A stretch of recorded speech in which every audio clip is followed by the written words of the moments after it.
Good morning. I have the pleasure today to introduce to you Dr. Robin Cummins. Dr. Robin Cummins became the 6th Chancellor of the University of North Carolina at Pembroke in July 2015. Several years prior to being named Chancellor, Dr. Cummins served the university as Chair of the UNCP Foundation and the UNCP Board of Trustees. Dr. Cummins transitioned into university administration by the way of public health. A successful heart surgeon for many years, he subsequently directed the Office of Rural Health and Community Care within the North Carolina Department of Health and Human Services. Within a short time, he was named Deputy Secretary for Health Services and Acting State Health Director.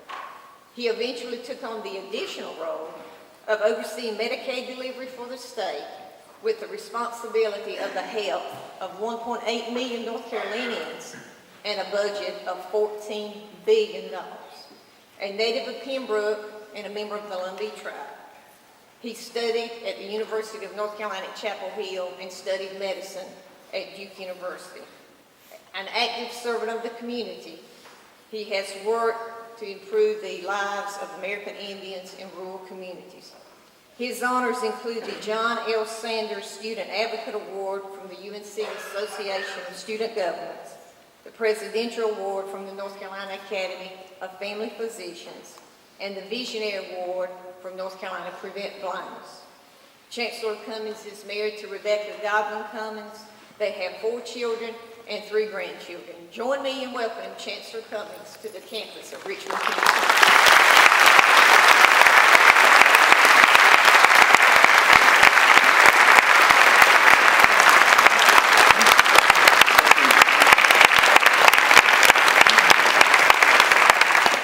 Thank you, Vice President Goodman, for that introduction. And the 4th grandchild is coming Friday morning. All right. Our first grandson, 3 granddaughters, 1st grandson. Good morning, Richmond Community College. Good morning. Good morning.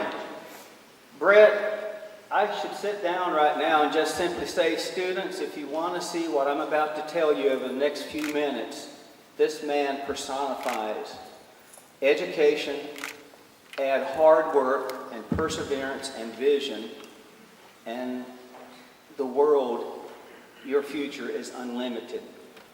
As Michael Jordan would say, the ceiling is the roof. This man, his life, and as I sat there and listened to what he had done, again personifies the words that I'm going to give you over the next few minutes. Hard work, education, and there is no limit. It is my high honor and privilege to be here this morning to share with you as you students begin the next phase of your educational journey. I want to thank my good friend Dale McInnes for the opportunity. UNC Pembroke is proud to call him one of our own. He started his higher education journey with UNC Pembroke, and we're proud, very proud, to claim him as one of our more accomplished alums. I'm grateful to Dr. McInnes for continually giving back to UNC Pembroke. Most recently, he served on our search committee for our provost and chief academic officer, perhaps the most important position on our campus. And I appreciate him growing the already strong relationship between Richmond Community College and UNC Pembroke. This man has vision, guys, folks. This man has passion. And his vision and his passion comes because this is personal to him. This is his home. This is personal. This is not a job. This man wakes up every morning and he goes to bed every night thinking about this institution. I assure you of that. Dr. McInnes and I are kindred spirits. We're blood brothers. We both returned home in our professional careers, and we are both deeply committed to providing access to higher education for the people of southeastern North Carolina. And students, we both agree that we're here because of you and because we want you to be successful. If you succeed, then we are successful, and it's what drives us to this profession. We get the honor to play a role in changing your life through education. You see, based on our journeys in life, we know that through your experience at Richmond Community College, your life will be changed in ways that you don't yet realize. Ways that impact you, but as well all of those people around you and untold people that you may never even meet. I remember when I started as chancellor at UNC Pembroke, my niece called to tell me that she had found my high school diploma from 1974. For 40 years, that binder with a Pembroke Senior High School diploma in it had been missing. But you know what, students? What that diploma, that piece of paper represented, had followed me through college and medical school and all the path my life had taken since 1974 over the past 4 years. That piece of paper, what it represented. That is what will happen to you. You're going to leave this college a different person than when you entered. And that difference will follow you. You will be marked by what happens at this university for the rest of your life. You've made a wise choice by deciding to pursue more education. Congratulations, you chose wisely.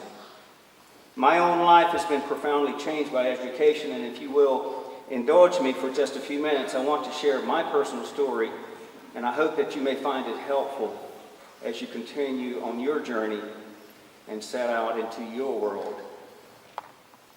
I was the second youngest of 9 children growing up on a 25-acre farm in a tiny community called Union Chapel, located about 3 miles out of Pembroke. As I look back on it now, I realize we were pretty poor as the world might see it, but my family, we were very rich in the ways that really mattered.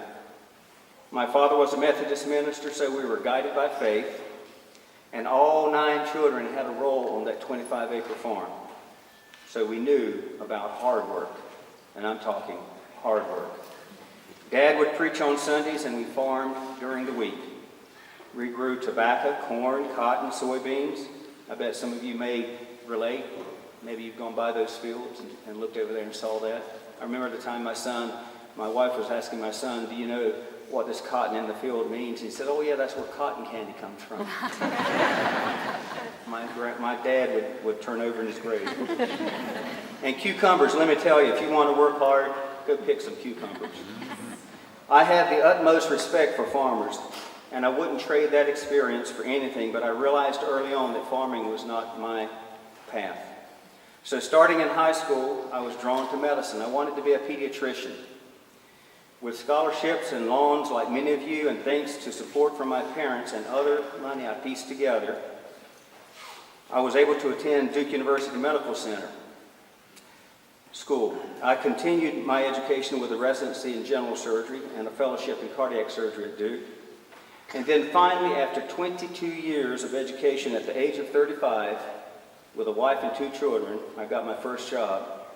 I was ready to start practicing surgery. I was ready to make a difference, to leave things better in the world. Many of my patients were scared as they came to me. Some had nearly lost hope and surgery was their last option. I would look in their tear-filled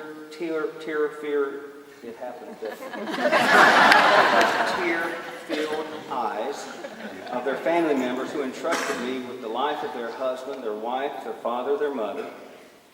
To say it was a demanding job is to put it mildly, but I was prepared, thanks to my education and to years of training.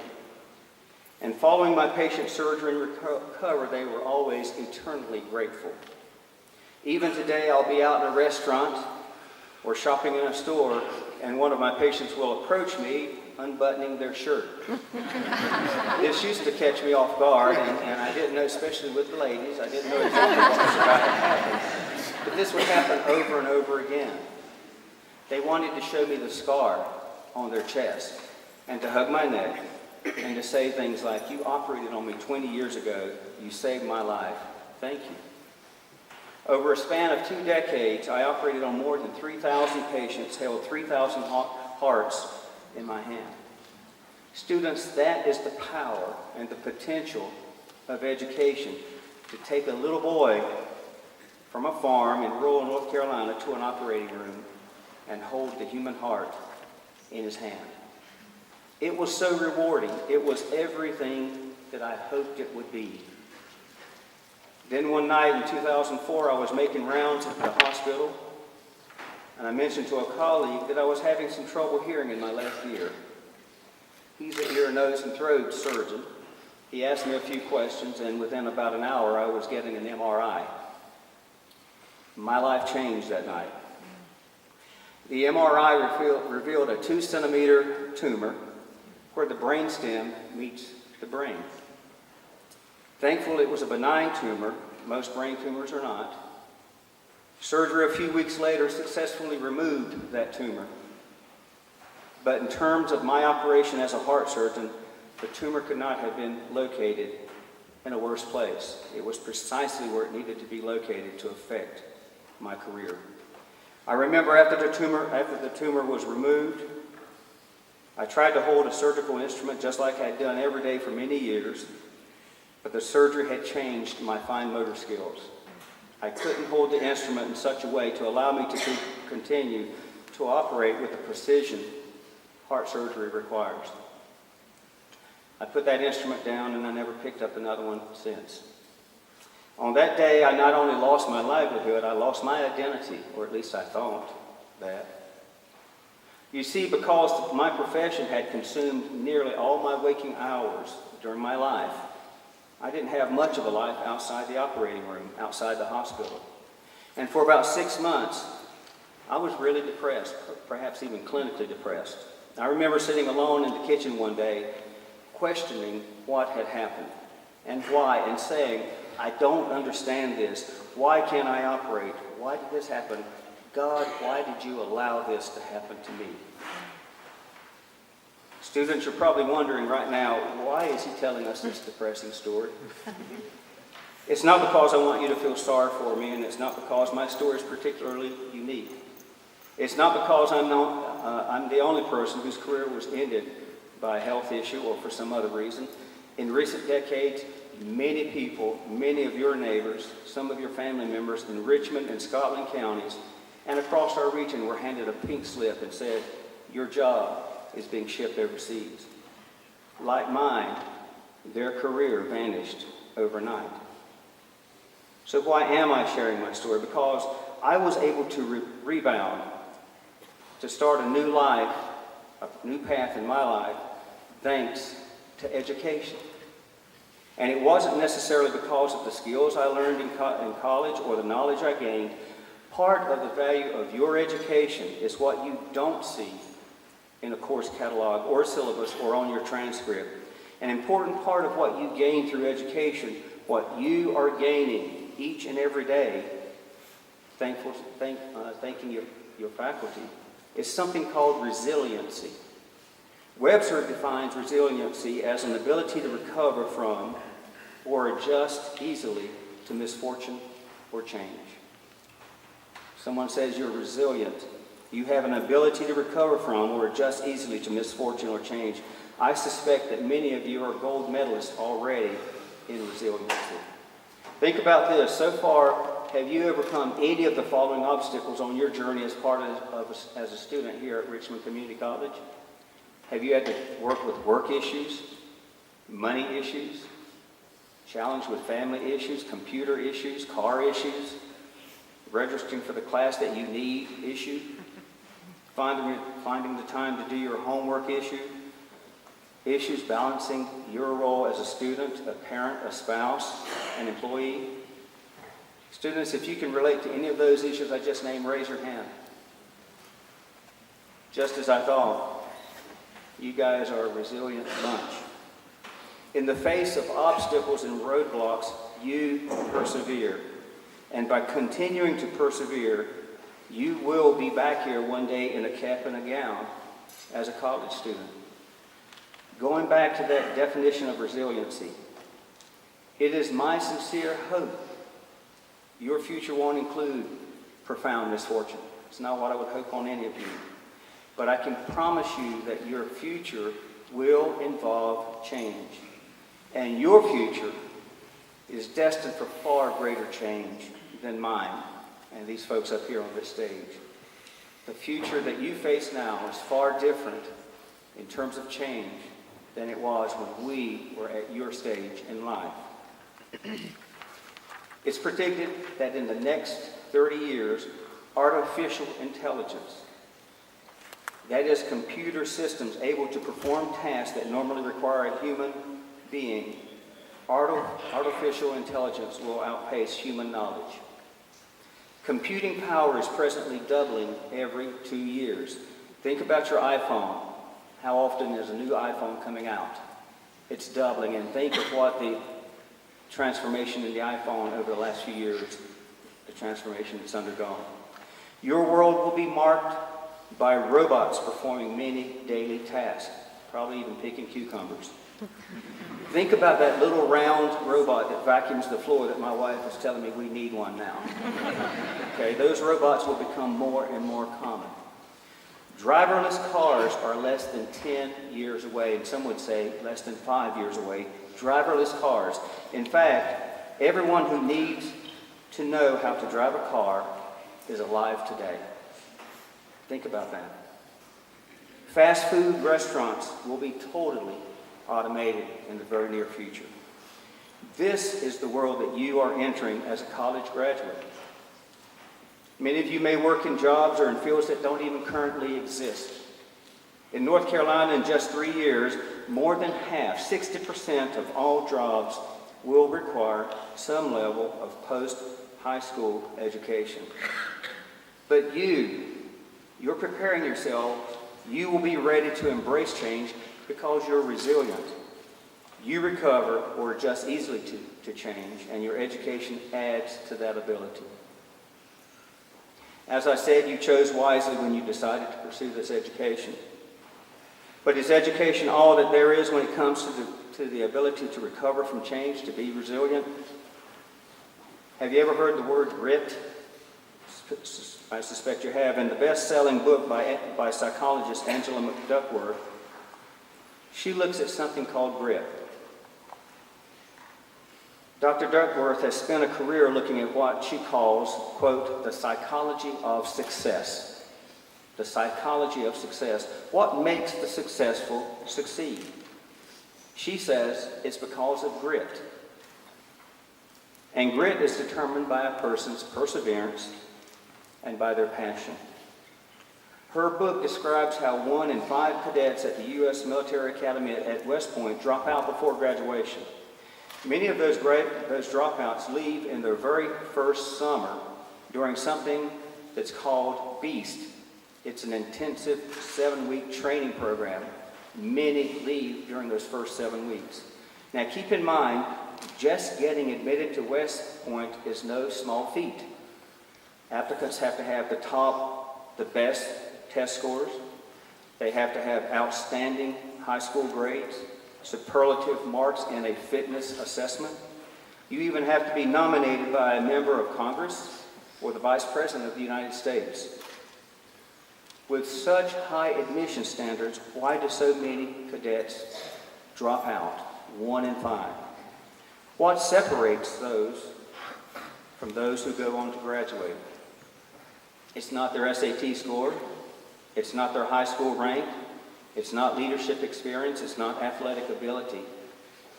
Duckworth says it's something called grit. It's their willingness, their stubbornness, their perseverance. It's their passion for what they are doing. Highly successful people set a goal and they work toward that goal because they believe in it. They can see it. They can touch it. It's real to them. They have a passion for their goal, whatever it is. Successful salespeople, high school graduates from Chicago public schools, Green Berets who complete the Special Forces selection course, and finalists in the National Spelling Bee. Duckworth has looked at all of these, and they all have something in common. It's called grit. Duckworth found that grittier